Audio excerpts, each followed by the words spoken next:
Diabetes के बारे में आपके नज़रिए से जानते हैं, लेकिन आँखों के नज़रिए से हम डायबिटीज को जानना चाहते हैं कि आखिर डायबिटीज का आँखों पे क्या असर है? डिज़ीज़ के पर्सपेक्टिव में जाएँ, तो डायबिटीज की वजह से मोटी-मोटी आँखों के अंदर अगर हम क्लासिफ़ाई करना चाहें, तो कौन-कौन सी बीमारियाँ होती हैं? तो मैं हूँ आपका होस्ट, आपका दोस्त डॉक्टर अशरफ और आपके लिए लाया हूँ एक पॉडकास्ट का नया एपिसोड। जैसा कि हम सभी जानते हैं कि डायबिटीज एक क्रोनिक इलनेस है और डायबिटीज के कई कॉम्प्लिकेशंस हैं। अगर डायबिटीज को हम कंट्रोल नहीं करते हैं तो वो हमारे हार्ट पे अफेक्ट करती है, हमारी किडनी पे अफेक्ट कर सकती है, हमें जो है न्यूरोपैथिक चेंजेस हो सकते हैं, हमारी आंखों को अफेक्ट कर सकती है। तो डायबिटीज के कॉम्प्लिकेशंस बॉडी पे कई होते हैं। तो ऐसे ही एक कॉम्प्लिकेशन के बारे में आज हम बात करने जा रहे हैं in relation to our eyes. तो उस पर बात करने के लिए आज हमारे साथ हैं लखनऊ के जाने माने डॉक्टर सरदार मोहम्मद अकरम, जो कि इंटीग्रल मेडिकल कॉलेज में एसोसिएट प्रोफेसर हैं और डॉक्टर साहब की 2 क्लिनिक्स भी हैं लखनऊ के अंदर। तो डॉक्टर साहब, बहुत बहुत शुक्रिया हमारे इस पॉडकास्ट में आने के लिए। आज आपसे जानेंगे कि डायबिटीज हमारी आंखों पे कैसे एक बुरा असर डालती है, क्या क्या उसके कॉम्प्लिकेशंस होते हैं और उन कॉम्प्लिकेशंस से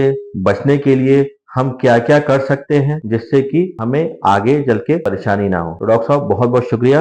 वेलकम टू आवर पॉडकास्ट। तो डॉक्टर साहब, इससे पहले हम आगे बढ़ते हैं, आप अपने बारे में कुछ बताइए जिससे कि हमारे व्यूवर्स को मालूम हो सके कि आपका ताल्लुक कहाँ से है और अभी आप कहाँ वर्क है कर रहे हैं और आपकी क्लिनिक्स कहाँ कहाँ हैं।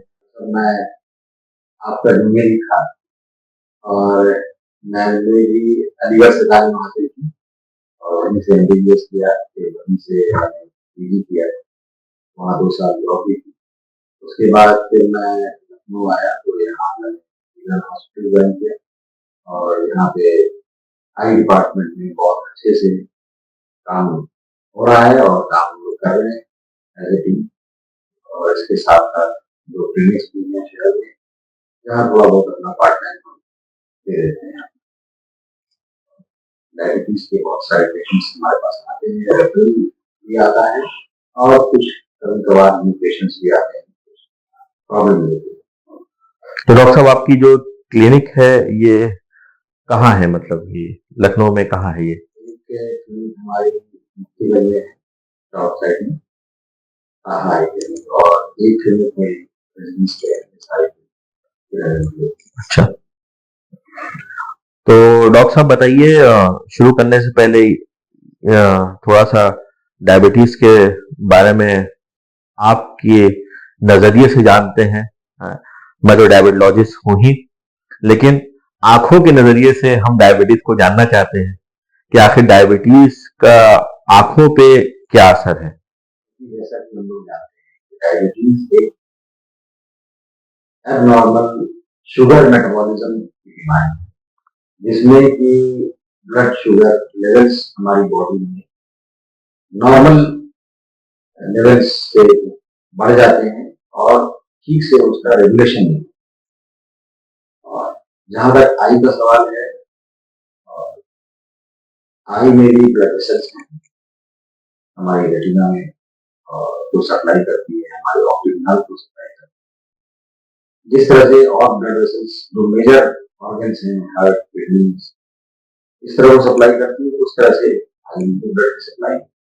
रेज्ड ब्लड शुगर लेवल्स की वजह से ये ब्लड वेसल्स डैमेज होती है और लॉन्ग पीरियड, बहुत ही शॉर्ट में ये चीज कोई चेंज इसमें नहीं आता है।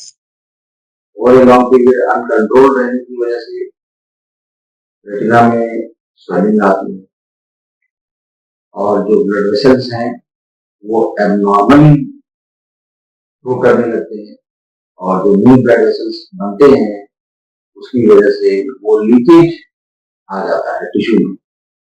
जिस तरह से रेटिना है, ये जिसको हम आमतौर से पर्दा कहते हैं, जहाँ की लाइट फोकस होती है और सिग्नल हमारे ब्रेन में जाता है और हम देख पाते हैं, इमेज बनती है हमारे जहन में। तो स्वेलिंग आने की वजह से वो इमेज नहीं बन पाती, इमेज की क्वालिटी पुअर होती है।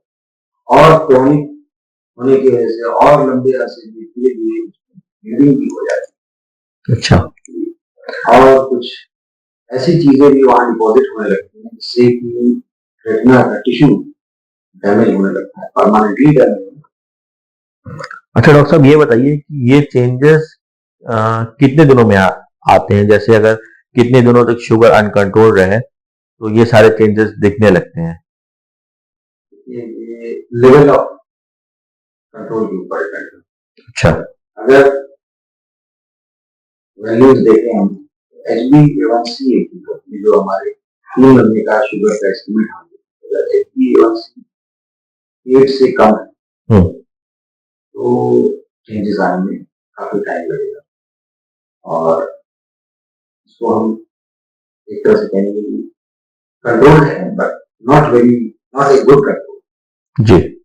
और 8 से अगर ज्यादा है तो चेंजेस जल्दी आते अच्छा। हैं, तकरीबन तकरीबन 10 ईयर्स से पहले करीब, और डिपेंड करेगा अगेन मैं कह रहा हूँ आपके HbA1c लेवल 10 से ऊपर है तो और तेजी से चेंजेस आते हैं। और तेजी से।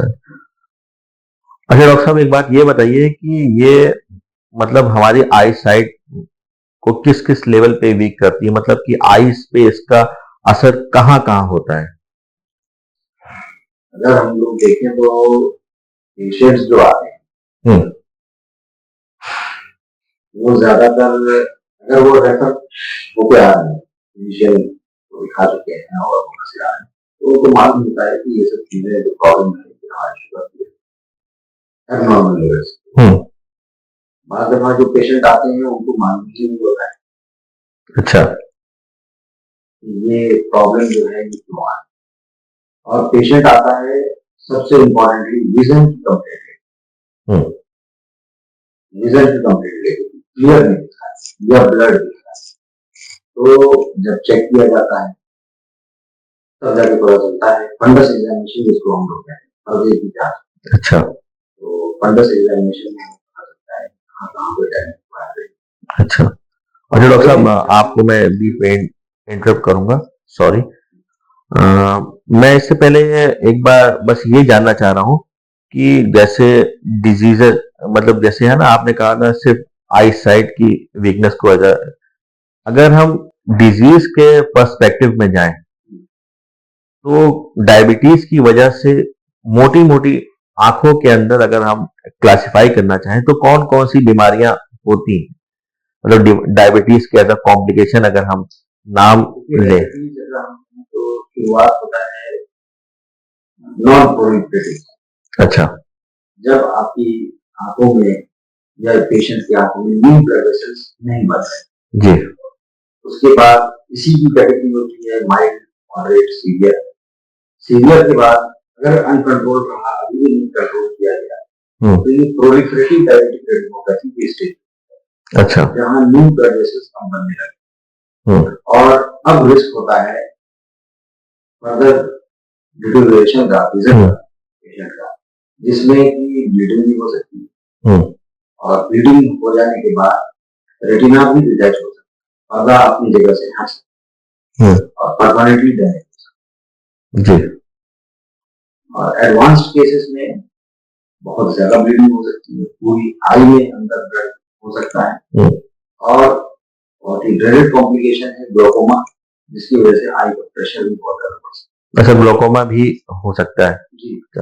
अच्छा, एक और बड़ी कॉमन डिजीज है कैटरेक्ट, क्या उसका भी कोई डायबिटीज से कुछ रिलेशन है? शुगर मेटाबॉलिज्म से बिल्कुल रिलेशन है कैटरेक्ट। अच्छा। और डायबिटिक जो कैटरेक्ट होता है क्लासिकल उसकी मॉर्फोलॉजी होती है, स्नोफ्लेक कैटरेक्ट। अच्छा। वो कैटरेक्ट भी शुगर की वजह से होता है। अच्छा। तो चलिए अभी आगे और इस पे डिटेल में बात करेंगे। तो डॉक्टर साहब ये बताइए कि ये तो इतनी सारी आपने कुछ डिजीजेस को बताया, जैसे आपने कैटरेक्ट के बारे में बताया, जैसे आपने ग्लोकोमा के बारे में बताया, जैसे आपने रेटिन डिटैचमेंट है, प्रोलिफरेटिव, नॉन प्रोलिफरेटिव, ये सारी चीजों के साइंस एंड सिम्टम्स, जो कॉमन साइंस एंड सिम्टम्स हैं, तो उसके बारे में कुछ बताइए और कैसे।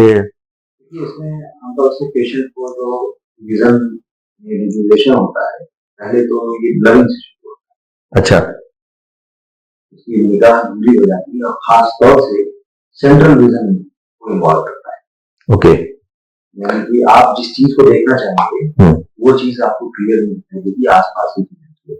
ओके तो इस वजह से भी पेशेंट जल्दी अलर्ट हो जाते हैं और फौरन आई चेकअप कराते हैं। अच्छा, मतलब कि जैसे हम आपको देखना चाह रहे हैं तो हम आपको नहीं देख सकेंगे, आपके मेरा फेस, मेरे फीचर्स आपको नहीं दिखेंगे, ओके क्लियर नहीं दिखेंगे, बाकी सराउंडिंग क्लियर दिखेंगे। हाँ तो मतलब जैसे पोर्ट्रेट इमेज होती है, सामने वाला क्लियर दिखता है, बाकी धुंधला होता है, मरीज को बहुत ध्यान होती है, जो मैं देखना चाह रहा हूँ वो नहीं दिख रहा है। वो चीज मुझे साफ नहीं दिखती, अच्छा इस वजह से वो आते हैं।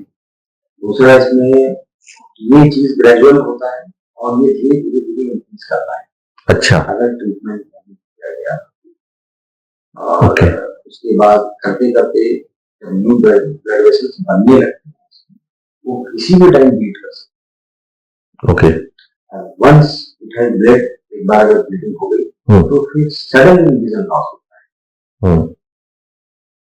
और मरीज को मालूम ही नहीं हो पाता होगा। That is a dangerous sign. अच्छा क्योंकि अंदर ब्लीडिंग हो गई, अब ब्लीडिंग हो गई, जब ब्लीडिंग हो गई तो जब वो ब्लीडिंग रिजॉल्व करेगी तो वो डैमेज करेगी, लेकिन अब फुल करेगी अपनी जगह से हटाने की कोशिश करेगी। और डॉक्टर साहब हमारे जानने वाले थे, उनको एक बार ऐसी आई ब्लीडिंग हो गई और उन्होंने उसको मतलब लाइटली लिया कि मतलब हो सकता है पावर बढ़ रहा हो, ये सारी चीजें। फिर उसके बाद जब वो दिखाने के लिए गए तो मालूम हुआ कि वो मतलब कि वो इतनी पुरानी हो चुकी थी कि वहां से अब रिवर्सिबल वो नहीं था, तो वो समझ लिया कि एकदम आईसाइट एकदम लॉस में चली गई। इसलिए इसमें जो विट्रियस हेमरेज होता है, विट्रियस हेमरेज और रेटिनल डिटैचमेंट, जी एक ऐसा पॉइंट आ जाता है कि जिसमें पेशेंट कभी कभार अपना विजन टोटली लूज कर देता है। ओके मतलब कि इतना अगर है कि डायबिटीज को कंट्रोल नहीं रखा जाए तो यहाँ तक इंसान पहुंच सकता है। अच्छा तो अब तो ये हो गया है, तो साइंस है सिम्टम। अच्छा ये बताइए, आपने एक इसमें एक बात कही थी, एक डिजीज होती है ग्लोकोमा, तो उसमें भी क्या यही साइंस और सिम्टम्स रहेंगे? यहाँ तक कि अगर पेशेंट में थोड़ा सा अपनी लाइफ को लेके, ड्रीम को लेके लापरवाह है, को लेके, तो वो उस स्टेज तक भी जा सकता है कि जहाँ उसकी आई बिल्कुल ब्लाइंड हो जाए और उसका प्रेशर इतना ज्यादा बढ़ जाए कि दर्द उससे बर्दाश्त, आप बिल्कुल लाल हो जाएगी, रेड हो जाएगी, बहुत ज्यादा पेन होगा, पानी भी अल्टीमेटली ये होता है कि बाज़-ओ-क़ात आप उस आई को एक तरह से समझिए कि साइक्लोक्रायोएब्लेशन होता है, जिसे हम ठंडी सिकाई कहते हैं। बहुत ही माइनस टेम्परेचर से हम उस आई को टोटली डिस्ट्रॉय कर देते हैं। हमारे पेशेंट हैं जिनके साथ मोर और लेस यही फिनोमेना है, ग्लोकोमा है, तो उनकी सीवियर पेन रहता है उनको आई में कि मतलब रात भर वो सो नहीं पाते हैं, और वही है कि HbA1c लेवल बड़ा अनकंट्रोल्ड उनका रहता है। हमने कई बार उनको इंसुलिन प्रेस्क्राइब करने के लिए कहा, लेकिन थोड़ा सा शौकीन है तो थोड़ा परहेज भी नहीं करते हैं, और लेकिन है कि वो दर्द से वो इतने परेशान है, पूरी रेडनेस रहती है आंख में, अक्सर जो है उनको कभी कभी जाके उसमें इंजेक्शंस भी समथिंग मैंने सुना है वो लगवाते हैं। तो ये सारे इंसुलिन रेजिस्टेंसी बहुत ज्यादा है, जी जी जबकि it is the best treatment. जी जी। तो असल में सर बात ये है ना कि इंसुलिन को लेके ना लोगों में मिसकंसेप्शन भी बहुत है, और वो मिसकंसेप्शन हम लोग कितना भी क्लियर करें, लेकिन हमसे जो उस मिसकंसेप्शन को क्रिएट कर रहा है ना, वो हमसे कहीं ज्यादा एडवांस लेवल पे है। तो बेसिकली क्या है कि बहुत सारे मिथ जो चल गए हैं, क्योंकि बात निकल गई है तो मैं अपने ऑडियंस को बताता चलूं कि बहुत सारे मिसकंसेप्शंस हैं कि एक बार कि इंसुलिन हमेशा आखिरी स्टेजेस में लगती है, कि इंसुलिन पे आप एक बार आ जाएंगे तो फिर आप दवाओं पे कभी नहीं आ पाएंगे, इंसुलिन पे अगर आप आ जाएंगे तो आपकी 1-2 साल में मौत हो जाएगी डायबिटीज से। तो ये सारे ऐसे ऐसे मिसकंसेप्शंस हैं कि जब पेशेंट उन मिसकंसेप्शन के साथ आता है तो कई बार मुझे भी हैरत होती है कि कहाँ से इन्होंने जो है ये सारे मिसकंसेप्शन इनके दिमाग में किसने वो डाले हैं। बल्कि insulin is the ideal treatment, और फॉरेन में इंडिया के अंदर ही ये सारी चीजें इतनी ज्यादा हैं। बाकी आप इंडिया के बाहर जाएं तो जिनका HbA1c 8 है या 9 है, उनको फॉरेन जो है फर्स्ट लाइन ऑफ ट्रीटमेंट ही उनका इंसुलिन से शुरू होता है। लेकिन हमारे यहाँ ये हो जाता है मरता क्या ना करता, कि जब इंसान मौत वाली कगार पे आ जाता है कि सारे कॉम्प्लिकेशंस हो गए, सब कुछ हो गया, अब हाथ में कुछ नहीं है, अब सामने एक तरीके से अपना आखिरी टाइम दिखाई पड़ रहा है, तब इंसान कहता है चलिए अब कुछ नहीं बचा है तो लाइए इंसुलिन भी ट्राई कर लेते हैं। अगर शुरू में उसी ने उस इंसुलिन पे आ गया होता तो हो सकता है कि इन सारी बीमारियों में लैंड अप ही नहीं करता, हाँ सारे कॉम्प्लिकेशन से बच जाता। अच्छा डॉक्टर साहब, ये बताइए कि हमें कौन कौन से इन्वेस्टिगेशंस होते हैं जिससे कि हम इन बीमारियों के बारे में पता कर सकते हैं। जैसे मैंने आपको बीच में टोका था जब आप फंडल एग्जामिनेशन के बारे में बोल रहे थे। स्क्रीनिंग बहुत जरूरी है। जी डायबिटिक रेटिनोपैथी जिसमें कि जैसे मैंने बताया आपको नॉन प्रोलिफेरेटिव, फिर प्रोलिफेरेटिव जी और उसके बाद एडवांस्ड आई डिजीज जैसे यूट्रस इन्फेक्शन या रेटिनल डिटैचमेंट हो जाता है या ग्लोकोमा हो जाता है, एंड स्टेज। इन सब से बचने के लिए सबसे अहम है कि पेशेंट रेगुलर स्क्रीनिंग करे। ओके अगर टाइप 2 है तो एक बेसलाइन स्क्रीनिंग का होना चाहिए, और टाइप 1 जब भी डायग्नोज हो तो अपना, क्योंकि वो तो इंसुलिन पे आएंगे, उनका ट्रीटमेंट ही इंसुलिन है, तो एवरी 2 ईयर या 3 ईयर अपना वो टेस्ट कराते हैं। नंबर 1 विजन को टेस्ट कराते हैं, नंबर 2 प्रेशर चेक कराते हैं, और नंबर 3 फंडस एग्जामिनेशन। अच्छा अच्छा, आपने कहा स्क्रीनिंग के बारे में, तो जैसे कोई नया पेशेंट हमारे पास आता है, जैसे हमारी ओपीडी में कोई नया पेशेंट आता है, तो हम जैसे उसका रूटीन इन्वेस्टिगेशंस करवाते हैं, तो क्या उसमें हमें जो है इस एड ऑन करना है, मतलब मैंडेटरी कर ले? ओके, मतलब न्यूली डायग्नोज पेशेंट है उसमें भी करवाना है? ओके सब चीज नॉर्मल है, एवरीथिंग इज ओके, ठीक है, बेसलाइन डॉक्यूमेंटेशन हो गया। Okay, well and good. अब आप पेशेंट को फॉलो करिए और बीच बीच में 2 साल 3 साल हो गए। अच्छा, और अगर पहले से ही उसमें कुछ मैनिफेस्टेशन है, leave it to the eye specialist, वो अपना ट्रीटमेंट और फॉलो करें। अच्छा, तो ये तो हो गया कि ये फंडस एग्जामिनेशन, इसके अलावा और भी कुछ टेस्ट होते हैं जिससे कि? जी बिल्कुल है, इसमें हम ओसीटी स्कैन करते हैं। अच्छा, ये एक तरह का सीटी स्कैन है जिसकी रिजोल्यूशन बहुत ही कम होती है, 7 माइक्रोन्स के आसपास। और भी मशीनें आ गई हैं और रिजोल्यूशन बहुत ही उसका फाइन होता है। इसमें आप लेयर्स देखते हैं।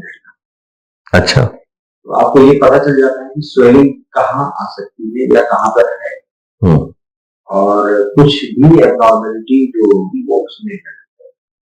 अच्छा, इसके अलावा कोई इन्वेस्टिगेशन?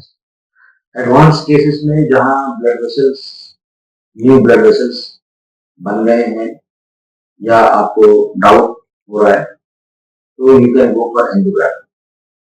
अच्छा, एंजियोग्राफी ऑफ आई। अच्छा, उसको फंडस एंजियोग्राफी कहते हैं। अच्छा, और कैटरेक्ट को एग्जामिन करने के लिए फिर हमारा रिफ्लेक्शन हो, तो आप सिंपल स्लिट लैम्प पे टेस्ट कर सकते हैं और पेशेंट को सर्जरी एडवाइस कर सकते हैं, और जहां उसका HbA1c से ज्यादा कंट्रोल करा दिया जैसे आप करते हैं।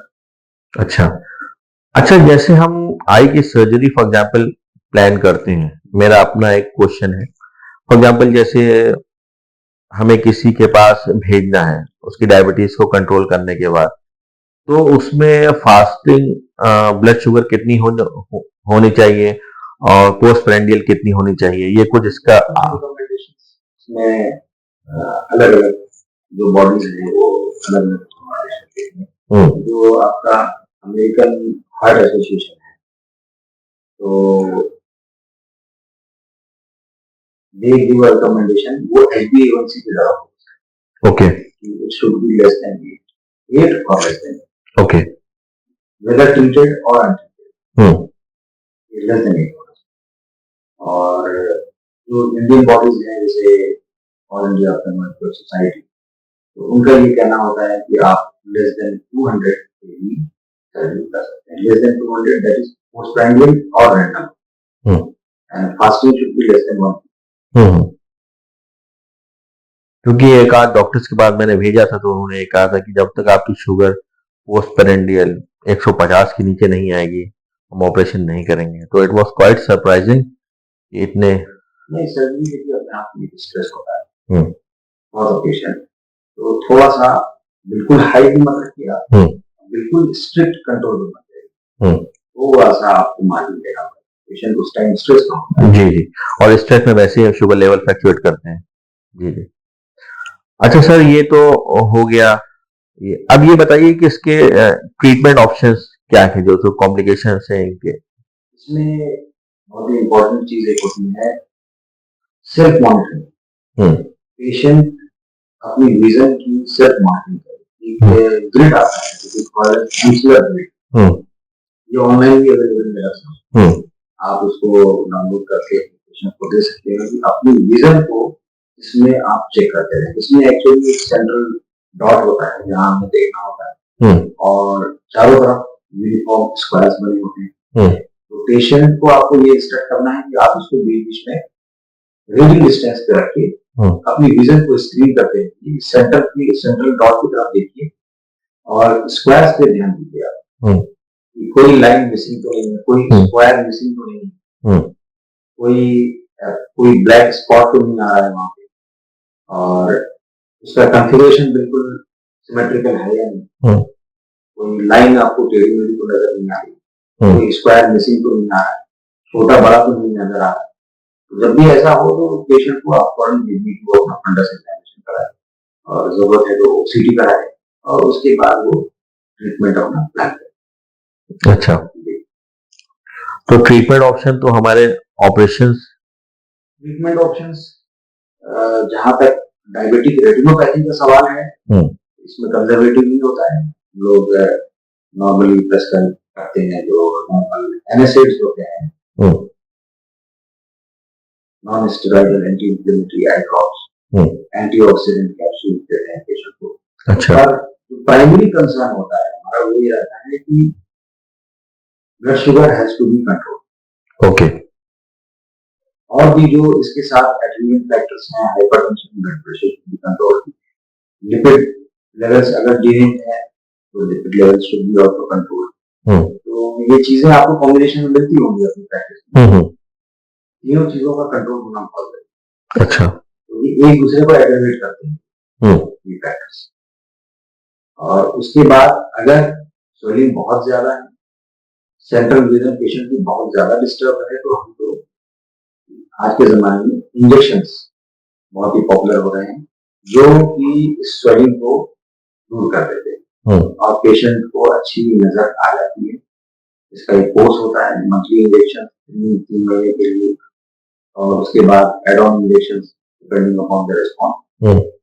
पर जब मैंने आपको कहा कि जो बेस लाइन ट्रीटमेंट है that is control of blood sugar, okay, and lifestyle change, lifestyle modification. अच्छा, मतलब अगर हमारा शुगर कंट्रोल नहीं है तो ये सारे ट्रीटमेंट किसी काम नहीं है। टेम्पररी रिलीफ होगा और उसके बाद ट्रीज विल रिकर। अच्छा, और पेशेंट डॉक्टर को डॉक्टर चेंज करता रहेगा और अनसेटिस्फाइड रहे। काउंसलिंग बहुत जरूरी है। काउंसलिंग बहुत जरूरी है। अच्छा, और इसमें ये तो ट्रीटमेंट हो गया, इसमें प्रिकॉशंस क्या हम ले सकते हैं? प्रिवेंशन कहिए, प्रिकॉशंस कहिए कि ये सारी चीजें हो ना। एक तो है कि ब्लड शुगर कंट्रोल करना ही है, ये तो आपने बता ही दिया। एनुअल हेल्थ चेकअप बहुत जरूरी है। हाँ, सबको वंस दे क्रॉस 35 पहले 40-50 होता था, पर आजकल देखते हुए इंसिडेंट्स को 35 अगर आप क्रॉस कर रहे हैं, जी क्रॉस कर रहे हैं, तो डेफिनेटली एनुअल हेल्थ चेकअप होना चाहिए। और जो पैरामीटर्स आपके एबनॉर्मल हैं उसको डिस्कस करके फिजिशियन से और उसको नॉर्मलाइज करिए, अपनी लाइफ स्टाइल को डाइटरी मॉडिफिकेशन, फिजिकल एक्टिविटी, इन सब चीजों को अपनी लाइफ में आपको लाना होगा, इंटीग्रेट करना होगा, अदरवाइज मुश्किल होगा। जी। अच्छा, स्लीप का भी कुछ रोल है इसके अंदर? ये कुछ कि आजकल के दौर में लोगों की स्लीप साइकिल भी बड़ी डिस्टर्ब्ड है, क्योंकि वो कहीं ना कहीं आपके स्ट्रेस लेवल को तो इंक्रीज करती है। अगर आपकी डिस्टर्ब डिस्टर्ब साइकिल है तो उसे उसकी वजह से ही जैसे डायबिटीज का एक कॉमन रीजन अब स्ट्रेस और लाइफ स्टाइल बन गया है। हाँ, तो क्या इसका कोई आई साइड पे भी कुछ इसका कुछ असर है या? बिल्कुल है, सब बिल्कुल है। स्ट्रेस तो लैक ऑफ प्रॉपर स्लीप ये नो फैक्ट है, और ये आवर्स नहीं होते हैं जो हम लोग मेंशन करते हैं कि मैं 5 घंटे 6 घंटे सो लेता हूँ। It is the time, time, definitely, definitely. हमको हमारी बॉडी किस हिसाब से बनाई गई है और हमने इसको कैसा बनाया। तो ज्यादा लेट नाइट एंगेजमेंट होना, हम खुद भी अपने व्यूवर्स से यही कहते हैं, अपने पेशेंट से भी ये कहते हैं कि आप लोग 8 बजे तक अपना रात का डिनर कर लिया करो, और 10 बजे तक अगर कोई आपके कॉम्प्ले वो नहीं है, बहुत ज्यादा इमरजेंसी कमिटमेंट नहीं है, तो 10 बजे तक आप बेड पे चले जाया करो। आज के टाइम में क्या हो रहा है कि खाना ही हो रहा है हमारा 10:30 11, सोते सोते जो है 12 12:30 बज जा रहे हैं, और सारे जो हार्मोन्स हैं जो नाइट में सिक्रीट होते हैं, जो हमारे हमको अच्छा रखते हैं, वो जब तक हम सोने जाते हैं तब तक वो हार्मोन का सिग्रेशन बंद हो चुका होता है। तो उससे बहुत सारी चीजें कॉम्प्लिकेशंस बढ़ते चले जा रहे हैं। हाँ, हाँ, बॉडी में वो डिस्टर्ब सारी डिस्टर्ब हो जाती है। साइकिल है जो फिर कंटिन्यूअसली एक दूसरे को डिस्टर्ब करते चले जाते हैं। इसलिए मैंने अपनी प्रैक्टिस में खासतौर से ये भी देखा है कि वो जो आईटी प्रोफेशनल्स जिनका नाइट शिफ्ट है, उनके अंदर मैंने बीमारियों की स्ट्रेस लेवल और बाकी चीजों में, जैसे डायबिटीज हो गया या आपका थायराइड, जो कहीं ना कहीं स्ट्रेस से गवर्न हो रहे हैं, इनके अंदर उसके इंसिडेंसेस ज्यादा हैं एज कंपेयर टू उनके जिनकी की मॉर्निंग शिफ्ट में जो काम कर रहे हैं, है ना? तो जी, आपको इंटरेस्ट करना चाहूंगा क्योंकि एक चीज हम लोग यहाँ पे डिस्कस कर रहे हैं कि क्या क्या चीजें डायबिटीज की वजह से आई हुई होती हैं और उसका क्या पॉसिबल ट्रीटमेंट है। एक अहम चीज को देखना है, रिस्पॉन्स को देखना बहुत जरूरी। कौन सी पॉपुलेशन है जो रिस्पॉन्स अच्छा दे रही है, ये वो पॉपुलेशन है जिन्होंने अपनी बेसलाइन चीजों को नॉर्मल किया है। किसी भी डिजीज का रिस्पॉन्स ओनली हमारे और आपके ट्रीटमेंट में नहीं, जो तक कि अपनी लाइफ स्टाइल को वो मॉडिफाई नहीं करेगा, अपनी डाइटरी हैबिट्स को, स्लीपिंग हैबिट्स को, और बहुत सारी चीजों को, जैसे कि स्मोकिंग है और एल्कोहल कंजम्पशन है, इन सब चीजों से बिल्कुल दूर रहे, फिजिकली एक्टिव है, तो उन पेशेंट्स का रिस्पॉन्स ट्रीटमेंट का बहुत ही अच्छा, we are very satisfied with patients. तो ये भी कह सकते हैं ना, prevention is better than cure. हम लोग बात कर रहे हैं प्रिवेंशन की, तो ये उसी जी। अच्छा, बिफोर कि हम अपनी चीजों को कंक्लूड करें, आप कुछ टेक होम मैसेजेस हमारे व्यूवर्स को देना चाहेंगे? मैं टेक होम मैसेज ये देना चाहूंगा कि जब भी आपको डायग्नोज हो कि हमें डायबिटीज है, तो सबसे पहले तो अपनी लाइफ स्टाइल पे ध्यान दें। जी, लाइफ स्टाइल को मॉडिफाई करें, अपनी स्लीप साइकिल को नॉर्मलाइज करें, हैबिट्स को नॉर्मलाइज करें, अपनी रिक्वायरमेंट देखें, एनर्जी रिक्वायरमेंट देखें, और उसके बाद एक्टिव रहें, फिजिकली एक्टिव रहें। बेसलाइन जो इन्वेस्टिगेशन है, बेसलाइन टेस्ट हैं, खासतौर से आई में विजन का टेस्ट कराना बहुत इंपॉर्टेंट है। प्रॉब्लम हो या ना हो, दैट इज डिफरेंट। और प्रेशर चेक कराना, थर्डली आपका फंडस चेक कराना, ये सब टाइमली कराना चाहिए। और फॉलो में ट्रीटमेंट इज स्क्रीनिंग। तो डॉक्टर साहब, हमें लगता है कि हमने डायबिटीज और उसके कॉम्प्लिकेशन आई पे कोशिश यही की है कि हमने अक्सर चीज़ों पे डिस्कशन कर लिया है, और हमें लगता है कि इससे हमारे व्यूवर्स जो हमारे चैनल पे हैं उनको डायबिटीज को समझने में और मदद मिलेगी, और उसके कॉम्प्लिकेशंस जो आई के अंदर हैं उसको समझने में और मदद मिलेगी। तो अगर आपको हमारा ये पॉडकास्ट पसंद आया है तो इसको लाइक करिए, चैनल को सब्सक्राइब करिए, और अपने जितने भी जानने वाले हैं, जिनको भी आपको लगता है, खास तौर से ओल्ड एज पर्सन जो है, या कहिए जो अपने अर्ली 40s में है, जैसे डॉक्टर साहब ने कहा कि 35 के बाद हमें स्क्रीनिंग करवानी चाहिए, तो जिनको भी डायबिटीज है या जो अर्ली 40s में है, उन सबको ये है इस वीडियो को शेयर करिए, ताकि लोगों को मालूम हो सके कि डायबिटीज का एक कॉम्प्लिकेशंस आई में भी है, जो इतना ड्रेडफुल है कि अगर हम उसका ख्याल नहीं रखेंगे, उसको ठीक से मॉनिटरिंग नहीं करेंगे, उसकी उसकी स्क्रीनिंग नहीं करेंगे, उसका उसके प्रॉपर प्रिवेंशन नहीं लेंगे, तो ये कभी कभी ये हमें जो है हमारी आईसाइट भी इसमें लॉस हो सकती है, और जो कि इरिवर्सिबल है ना। तो थैंक यू डॉक्टर साहब, हमारे पॉडकास्ट में आने के लिए बहुत बहुत शुक्रिया। Thanks a lot.